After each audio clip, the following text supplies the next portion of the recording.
Welcome to the podcast of MotorWeek, television's original automotive magazine.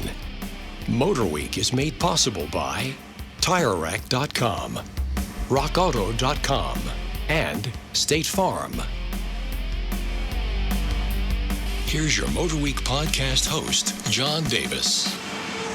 Okay, here's MotorWeek podcast number 207. Here we go.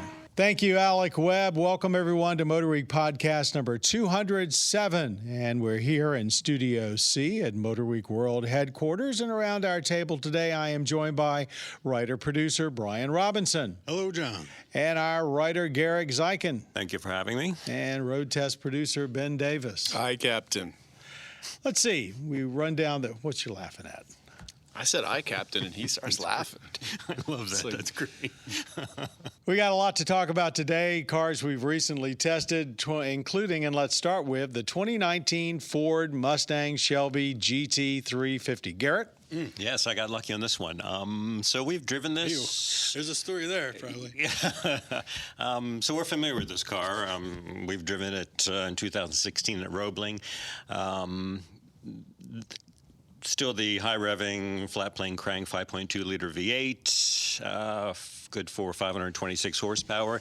They are, as we know, coming out with the GT500, so some of the work that they have learned there, they've added into this. In aerodynamics and yeah. so There's a revised grille closeout. There's a new rear spoiler, optional gurney flap. They recalibrated the springs and revised the damping. They worked with Michelin on the tires, so it's Ford Performance Spec Pilot Sport Cup 2 tires. Compound's a little different. The tread pattern is exclusive to the GT350. We drove this at the M1 concourse in Pontiac, Michigan. It's short. It's a mile and a half, a lot of turns. So you really got to see how the car handled. Very agile. It handles well on the track, of course, and had great grip. How are they positioning this car vis-a-vis the 500? Because it's not really that it's less a car. It's just a different car. Sure. Well, I think that this is, we're all waiting for the 500, and they're still saying 700-plus horsepower. They have not narrowed it down. And in fact, at the event, they're still trying to get as much horsepower out of it. Yes. Well, that one's actually going to be more expensive. So if you want that, but you don't want to spend that, this would be the car. My impression on this car is I think this car makes you a better driver than you are. I think that because of the engineering and the way that everything comes together, you have to know how to drive a manual. You have to know your way around the track, the basics, and you have to have common sense. But the car really does a lot of the work for you. And I was really surprised about how it all came together. It was really a lot of fun to drive. It's interesting. What you haven't talked about is this car is not necessarily heavy with a lot of driver's aids. It's got the basics, skid control and stuff like that. But unlike a lot of the stuff that we see, especially from Europe, you still have to drive this car. So when you say it makes you feel like it makes you a better driver, that's actually a really big compliment. Because a lot of cars can make you feel like you're a big driver, but it's all electronics. True. But you didn't feel that way with this car. No, I just felt like all the components came together in such a way that if you put in, like I said, if you can drive a manual and you have common sense and you know the basics around the track, you're going to have fun in this car. Is this car a better or smarter buy versus, say, the GT500? I know it's going to be a big difference in price, but is this just a smarter, better car for the average person? I would say average enthusiast. Definitely smarter if you're trying to commute as well as some semi-regular track duty than a GT500, which you probably wouldn't be able to. I mean, granted, it's fast and it's awesome, but how much fun are you going to have driving that on a street? I mean, there's only so fast. Especially if it rains. Yeah. Brian, any comment? I probably haven't driven the GT500 yet, but I would have no problem driving it every day. This is obviously your more affordable option. So, I mean, there's that. I mean, there's giving people choices, which is always good. Right. Yeah. I remember it's always been a 350 and a 500. So it's interesting that the price for the GT350 is almost exactly what the price was for the last GT500. that they and they are of course going for way above list at the time. So we've seen quite a bit of price creep in those years. They both look awesome. Although I have to sort of agree with Ben, no relation. I think the 350 is kind of a sleeper because there isn't. Correct me if I'm wrong, Garrett. There's not that much difference in the anticipated acceleration between the two. Right? No. Actually, we're estimating 0 to 60 is just under 4 seconds, which is just slightly maybe a half second less than the GT500. Or a half second more. We did drive it on the street briefly, and it's comfortable on the street. It would be frustrating if, as fast as the car can go in the legal speed limits that we all are they forced do get to, in the way of enjoyment. I would have liked to have driven this car. On that track, there's not a very long stretch, so I would have liked to drive it maybe in one of those western states where you can just go for miles and miles and miles really fast. The next car, and we're going to start with Garrett again. This is the dilemma that people like us that test cars are often in. I know most people wouldn't see it as a dilemma, but going from a 500 plus horsepower car to then getting into a 200 horsepower car and evaluating them separately. And we're actually talking about Volkswagen's top sedan, the Arteon. 2-liter turbo i4, so no V8 here, 220 horsepower, 6-speed manual or 7-speed DCT, and priced at about a little less than half of what that Shelby was worth. So kind of wrap us up, everybody's dumping sedans. Right. Volkswagen staying at least true to the course for now. What do you think of the Arteon? Sure. Well, I had the benefit of driving the Arteon first and then the Shelby. Good. So, okay. A little bit easier. Right. It was a little bit easier. Arteon, just the name Art because it's stylish, and Eon is what Volkswagen says implies a premium model. So I wonder what dictionary they got that one on. Right. Well, exactly. And it's interesting. I mean, they go through 17 different languages and all these different dialects to make sure that the names are not offensive before they even get to the lawyer. So I thought that was kind of interesting. So this they didn't ask me. I'm kind of offended. So this replaces the CC, although Volkswagen points out that the CC was on a different platform. So they take a little bit of an issue of that terminology. But really? But it does. So the Arteon's on the MQB architecture. It has that nice sitting low and wide. Very pretty car. It is. It really is. Or handsome, maybe the proper word. That coupe-ish style. It's, anytime we get into something coupe-ish, headroom in the back seat is something that you think about. I actually rode around in the back seat for a while. I was going to ask you because you're 6 foot. I'm 6 feet. Yeah. They've scooped out the headliner, and I didn't really have a problem and wouldn't have a problem sitting back there for a long time. It feels very solid. It has a certain amount of heft that some of the other Volkswagens don't have. I'm thinking of like Passat and Jetta. I feel like they're very light on their feet. This one has a little bit more of a heft. More luxury car, I guess. It is, and they're actually going for a grand touring kind of style, and I think that I would go for that. But with that, it's actually about 375 pounds heavier than the Passat, the front-wheel drive, but it has that more of that horsepower. With plenty of horsepower, our drive was up and down mountains and through canyons and things like that. I didn't feel like that, it was struggling at any point, and there were two adults in the car. It has that light Volkswagen steering we've seen before, but it has that nice low-end torque that also helps. I feel like the car is kind of a bridge between Volkswagen and Audi. The interior, it's very Volkswagen, but it's a little bit more upscale, and in particular with the optional digital display, that's very Audi. And but I liked it. I really did. And again, I think it's a bridge between Volkswagen and Audi for someone who doesn't necessarily want to spend as much for an Audi, but they want a little bit more from Volkswagen. This would be the car. I agree with you on the interior. When I got into it at the auto show, and it has the GPS mapping between the gauges, as I believe, a feature Audi's had for quite a long time. But it did feel like they were making more of an effort to give people a stepping stone than they had before. Right, exactly. You say the go ahead, please. Digital. You say digital dash is optional. It is like a just standard analog dials. like Yes. a base. Yes.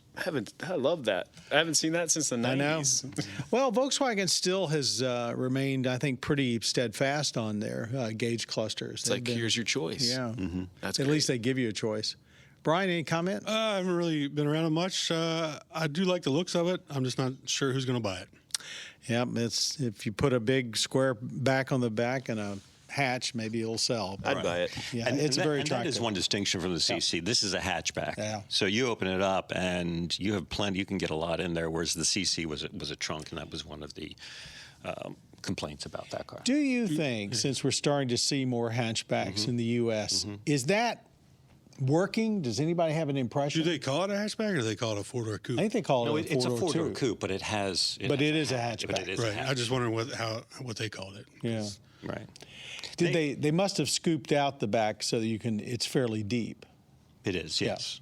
Yeah. And when this seat's down, it looks enormous. It really. Yeah. It really I think does. more people are becoming more accepting of hatchbacks simply because everyone buys SUVs or crossovers, which are just slightly hatchbacks with slightly higher ground clearance. So I think it's becoming less and less of a distinction. Yeah, that's interesting because hatchbacks in Europe have been popular for Forever. Yeah. And they just have never caught on here. The Arteon, they're expecting it to be very popular in China with the longer wheelbase. So they can have a chauffeur up front. Right, exactly. So We haven't quite gotten there. Who knew?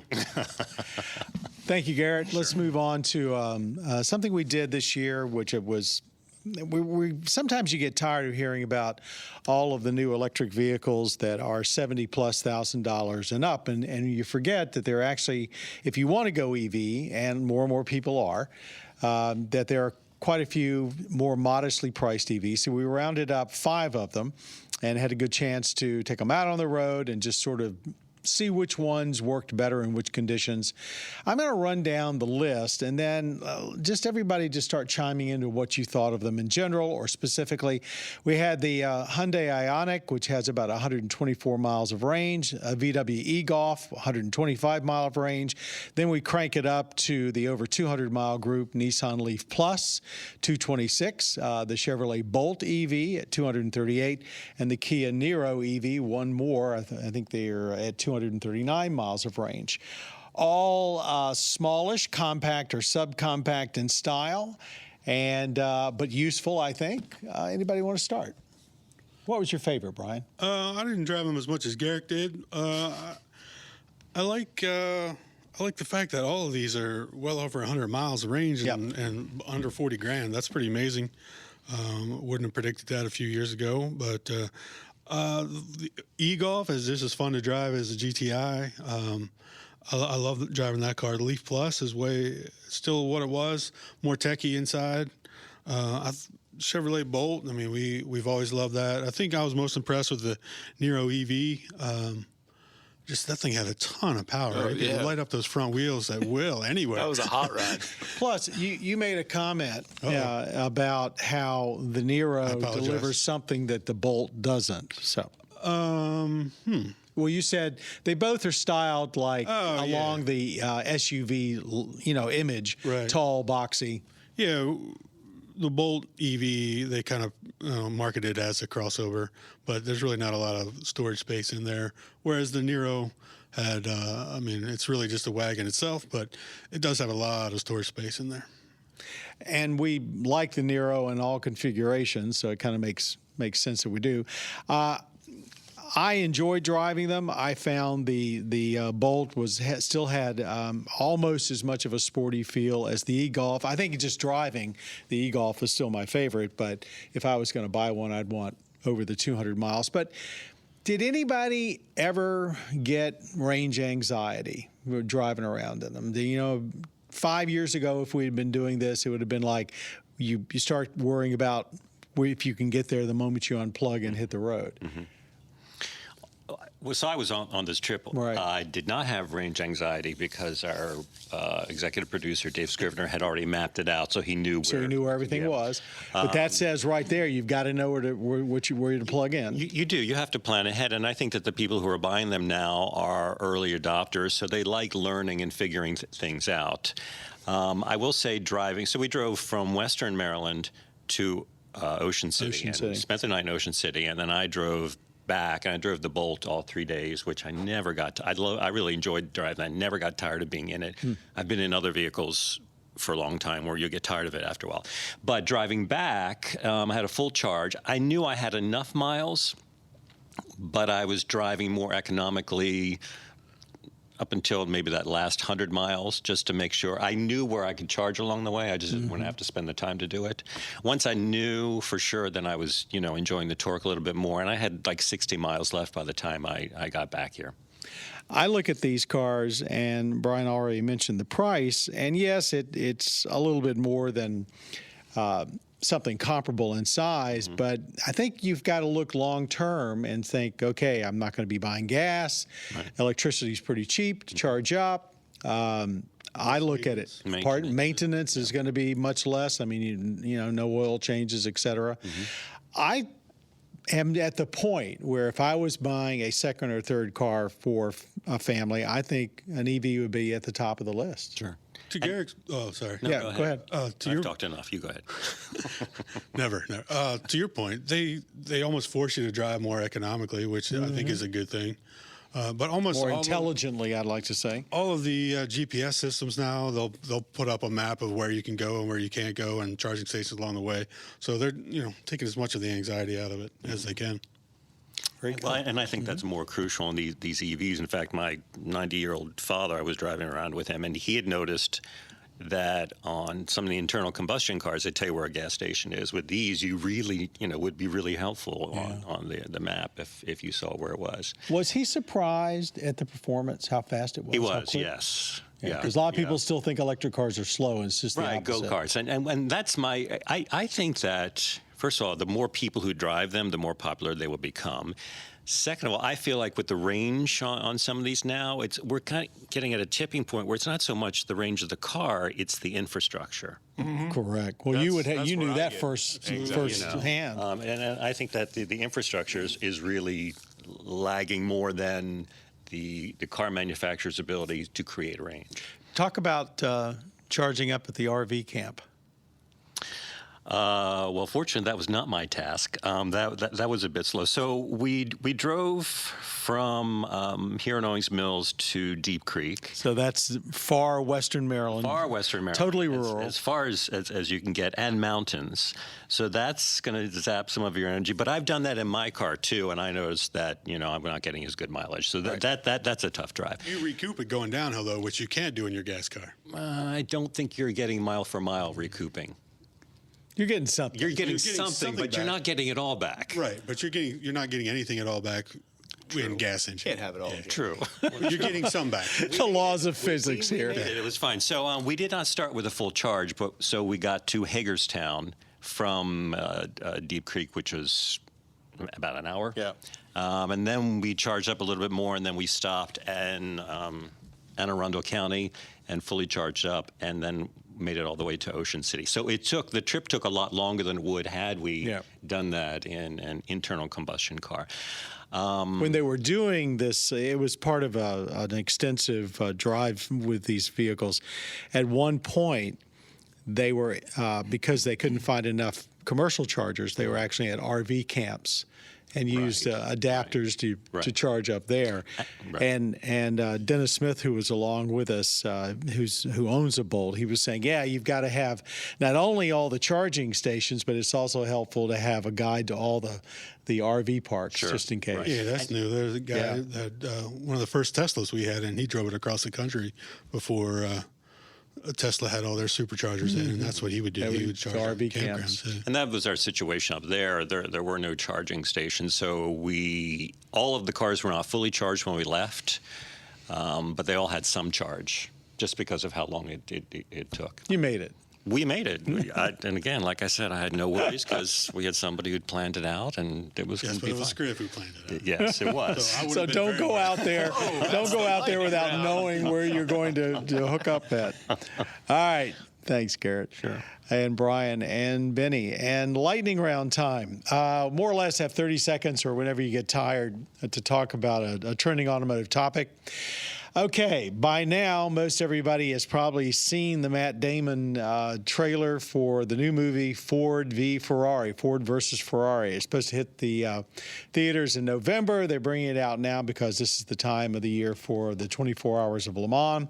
And the film goes into the bitter rivalry between Ford and Ferrari in the 1960s. Ford tried to buy Ferrari, and Ferrari said no. Specifically, so Ford went after them at the 24 Hours of Le Mans in 1966. Ford finished 1, 2, 3 in the GT40. Any way you look at it, it was a monumental event. We're not going to talk about that movie. The trailer kind of says it all. But the question for everybody around the table today is, if you were going to make an automotive-themed movie, fiction or nonfiction, what would be about? What would it be about? Bonus points if you know what actor or actresses would have starring roles. I'm not sure what the bonus points get you. But okay, if you were going to, you had all the money in the world and you were a big car fanatic and you wanted to finance a movie. Got it. What would you, what kind of story or what stories would you go after? I'd tell the Pontiac GTO story. I was a good man. John Downey. DeLorean. Robert Downey Jr. with Yeah. John DeLorean. Oh, very good. That would be a great cast. Very, very good. I do like that, yeah. Anyone else? I just think, and it would be more of a documentary, just some of the early history of the cars. You have like the Quadrifoglio. You know, how did Where did that name come from? Yeah, where did the name come from? Four-leaf clover. Yeah, it is a four-leaf clover, but there's a story behind with the drivers and Why they the field. picked it. Yeah, why they picked that. Mercedes-Benz, how they came up with that.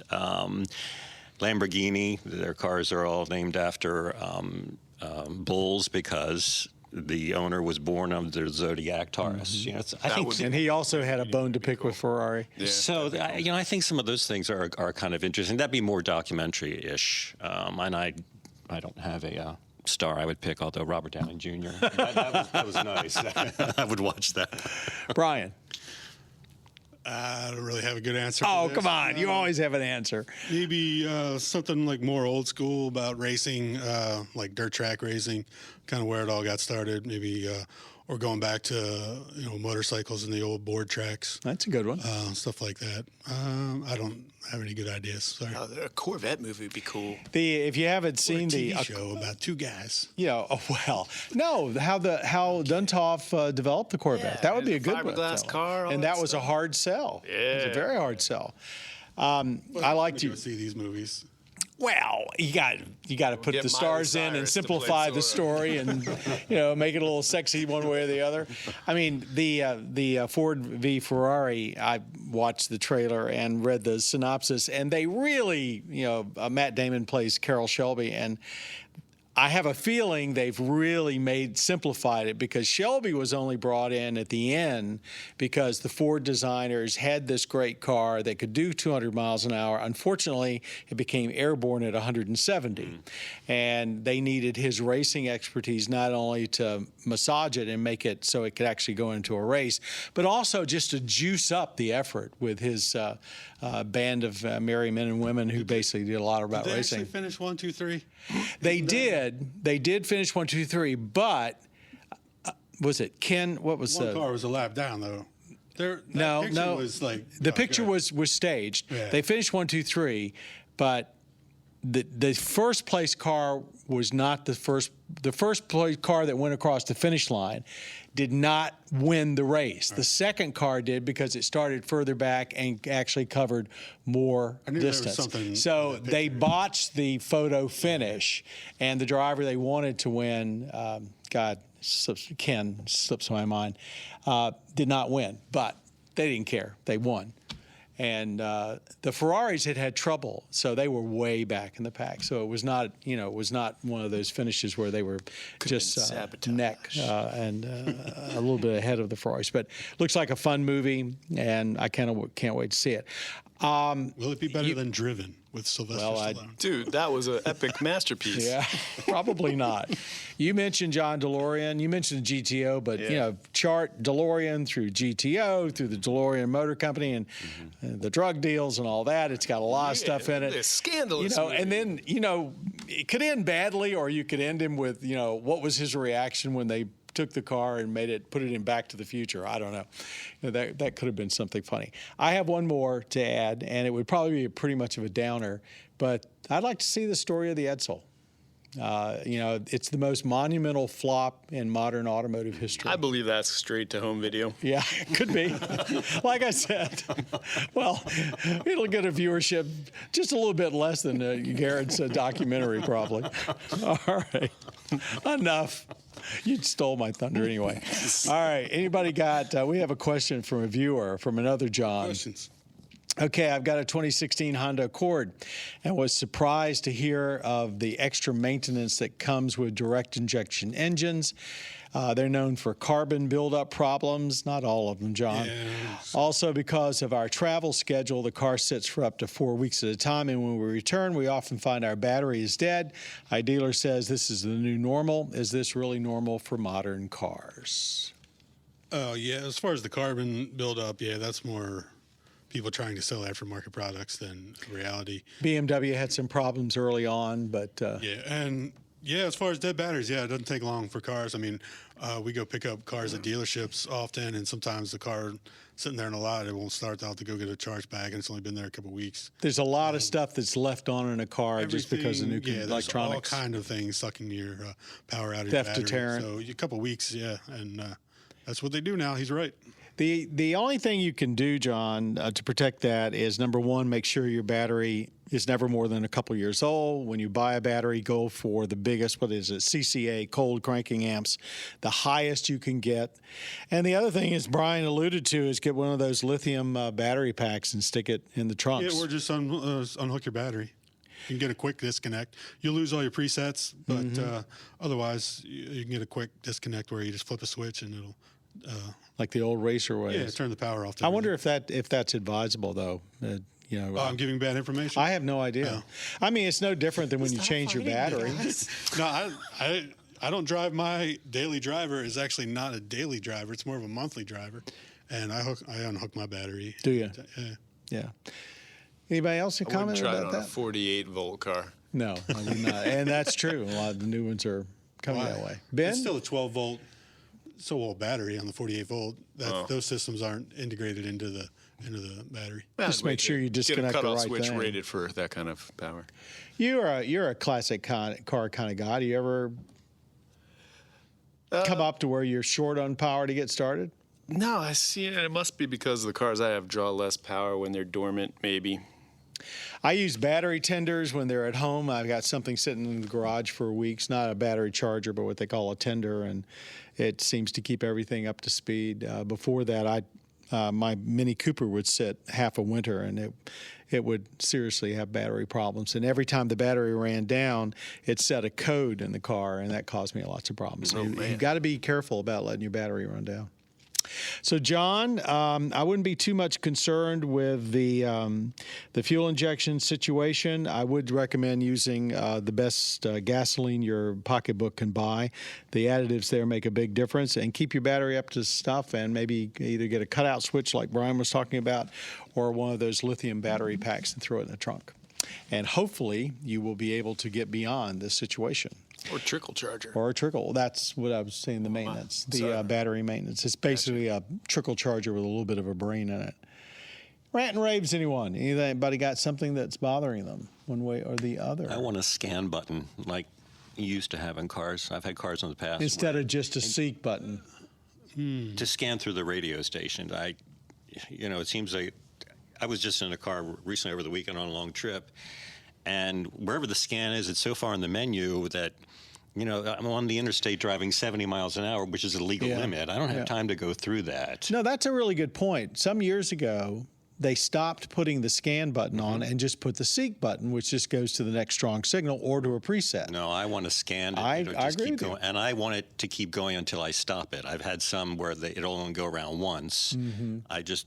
I want that. So, and it's frustrating in every car that I get into. So That's a really good one. I concur. That Somebody brings needs to look at Go ahead. old school radio technology and just make it happen. I was ranting about the Big volume buttons, and tune big buttons, knobs. Yeah, big buttons. Yeah, we're slowly getting the volume knobs back. No, but we were talking off mic about that. Yeah. Your idea, your brilliant breakthrough idea. It's for, not an for a idea. knob. It's simply my forefathers of audio awesomeness came up with this. I'm just rethinking it, but. Everybody's been griping about volume knobs and tune knobs have gone away, but now they're slowly coming back. But now you have a volume knob that just all it does is volume and power on, power off. If you're lucky, it'll power on, power off as well. And then the tune knobs further on the passenger side. And often it does other things other than tuning, and it's not what you want. And often you got to stretch a little bit to get to it. Yeah. Right. But I mean, 60s and 70s home audio technology. 40s, 30s, 40s, Yeah. and 50s. You got this perfect opportunity. The knob's already there. These knobs used to do 3-4 things back in the day. Why can't I get an outer ring on the volume knob that I can spin to tune? Hey, there you go, tune stations. And got to push it on, push it off, and I got volume as well. But also, back in the day, you could pull it out a little bit, about 1/4 of an inch, and you could adjust bass and treble. I mean, that's, come on. Gosh, breakthrough technology that's 70 years old. How about that? That's a very good one. Thanks, Benjamin. Anyone want to add to that? And rant. All right. Got nothing to add to We're that. done. It's the dark place. MotorWeek podcast number 207. I want to thank. Scan a long time ago. When this Come on. You've been very entertaining about today. the Edsel movie. That was Brian Robinson. Ben Davis, Garrett Zeichen. We're going to wrap this up. Our podcast creator is Bob Mixter. Our audio engineer is David Wainwright. Podcast producer Greg Carlos, who's not even here today. Thank you one and all for watching MotorWeek on public television stations around the country and also on the Motor Trend cable network. If you want to find out where to watch MotorWeek, please go to our website, motorweek.org or .com, and you can find a station listing there. And by the way, everyone that's listening to our podcast, thank you very much for listening today. And make sure that your next drive is a memorable one. You have been listening to the podcast of MotorWeek, television's original automotive magazine. MotorWeek is made possible by TireRack.com, RockAuto.com, and State Farm.